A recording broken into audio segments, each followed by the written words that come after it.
kau bukakan dia akan kufur. Dan luaskan rezekinya hambaku yang ini, karena kalau kau bukakan dia tambah bersyukur. Jawabannya sederhana. Berarti kalau kita mau teman-teman sekalian rezeki kita terbuka segala macam, royal di jalan Allah, jangan perhitungan. Allah SWT akan buka, karena Allah tahu ini orang kalau dibukain tidak masalah. Qarun kan begitu dulu. Qarun itu yang diceritakan di dalam Al-Quran tentang kaumnya Nabi Musa yang kaya raya. Sampai di Indonesia pun bahasanya harta karun. Ya. Itu kan namanya Qarun, ditimbun sama Allah dengan harta-hartanya. Walaupun ahli sejarah berselisih pendapat di mana tempatnya. Ada yang mengatakan di laut di Turki, ada yang mengatakan di Jordan, negeri Syam dan sebagainya. Ala kulli hal dia ditenggelamkan oleh Allah SWT sampai semua harta tertimbun dikatakan harta karun. Ya. Qarun itu dulu orang soleh, luar biasa ibadahnya sama Allah, sampai terkenal di pengikut Nabi Musa yang paling alim termasuk adalah Qarun. Miskin, rumahnya susah, bajunya kotor, makan tiap hari tinggal tunggu orang kasih. Sering Nabi Musa lewat, kirim salam sama dia, tanya kabarnya, titipin makanan. Salah satu dia bilang, hai Nabi Allah, mintalah kepada Allah agar aku diberikan kekayaan. Susah hidup begini. Nabi Musa AS berdoa, baiklah, ya Allah bukakanlah rezekinya Qarun. Allah terima. Qarun bertahap, diajarkan oleh Allah Subhanahu Wa Taala. Tiba-tiba Nabi Musa AS berikan dia sedikit emas, ya, kemudian dia transaksikan, terus dia tertarik dengan emas itu. Dia mulai belajar bagaimana cara mengelolanya emas, sampai pelan-pelan dia punya kios kecil, lama-lama sampai dia punya produksi emas terbesar pada saat itu. Menjadi orang kaya raya. Udah nggak sholat lagi, udah nggak zikir lagi, ya. Udah mulai sombong, jalan di pinggir jalan sampai kereta kencananya semua pakai emas. Kemudian Nabi Musa AS utus orang-orang untuk ngumpulin zakat mal, dia nggak mau kasih. Lebih parah daripada itu, dia mengajak kaumnya dan membiayai mereka untuk memerangi Musa AS. Sampai akhirnya Musa AS berdoa agar Allah tenggelam dengan harta-hartanya semua. Jadi subhanallah, Allah itu memberikan dan Allah mengenahan, itu Allah tahu tentang kita. Ya ibaratnya seperti misalnya anak kita. Kita tidak bahasakan Allah punya anak. Ta'ala Allah, ya.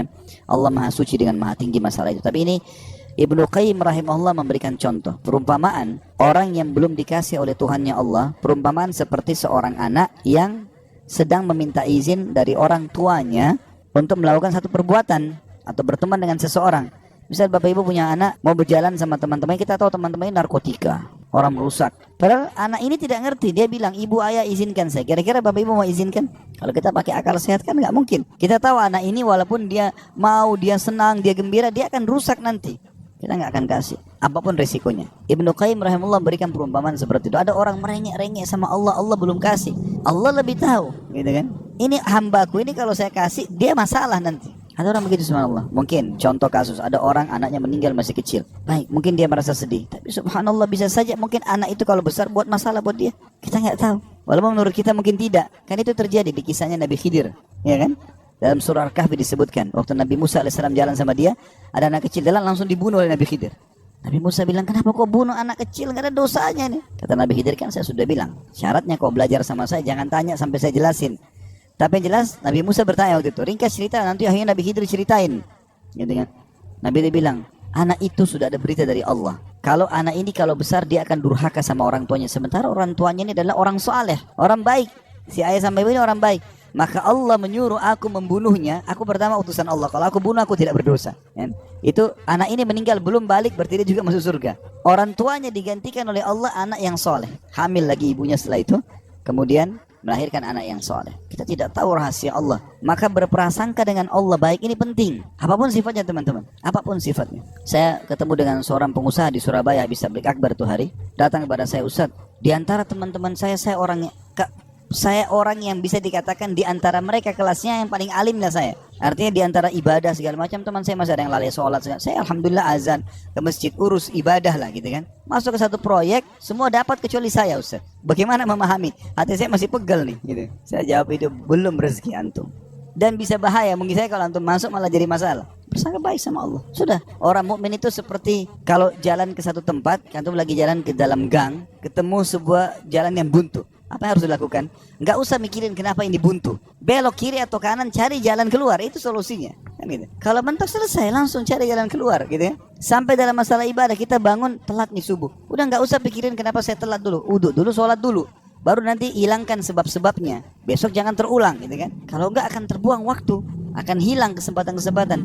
Dalam kaidah agama dikatakan, apa yang tidak bisa dijangkau semuanya, jangan hilang sebagiannya. Kalau kita nggak sempat sholat sunnahnya, minimal wajibnya jangan sampai kehilangan. Kita masuk ke masjid, banyak orang begitu. Kadang-kadang dia masuk masjid, sholat duhur misalnya, kayak kita sebentar mau duhur ya, dia sholat misalnya, dia masuk masjid, dia lihat imam ini sudah bangun dari ruku, sami Allah liman hamidah, nunggu kenapa, dia mau tahu ini rakaat terakhir atau bukan.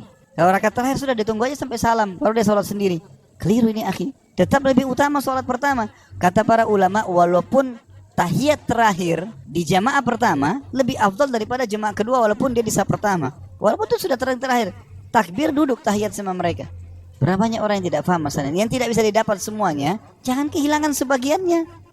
Itu kaidah, harusnya begitu. Apa saja teman-teman sekalian, subhanallah, saya pernah punya teman orang Senegal dari Afrika dulu waktu masih di Madinah. Teman saya di sebelah duduk di sebelah saya. Dia mungkin telat masuk kuliah 3 bulan gara-gara pengurusan visanya berangkat gitu. Tapi subhanallah cum laude anak itu. Dia datang duduk di sebelah saya, mulai masuk hari itu. Saya kan nulis juga apa yang dosen bilang. Saya ikutin apa yang dosen bilang, saya tulisin. Anak ini begitu masuk sudah 3 bulan, udah banyak lembaran pelajaran yang ketinggalan. Mungkin ada 40-50 lembar tulisan yang sudah ketinggalan. Tapi dia mulai hari itu teman-teman sekalian, dia langsung tulis. Mulai masuk hari pertama, dosen pertama, dan sampai masa ujian terus saja dia nulis. Saya sempat tanya dia waktu dia mulai nulis, akhi, bagaimana ente nulis, kan ada yang ketinggalan.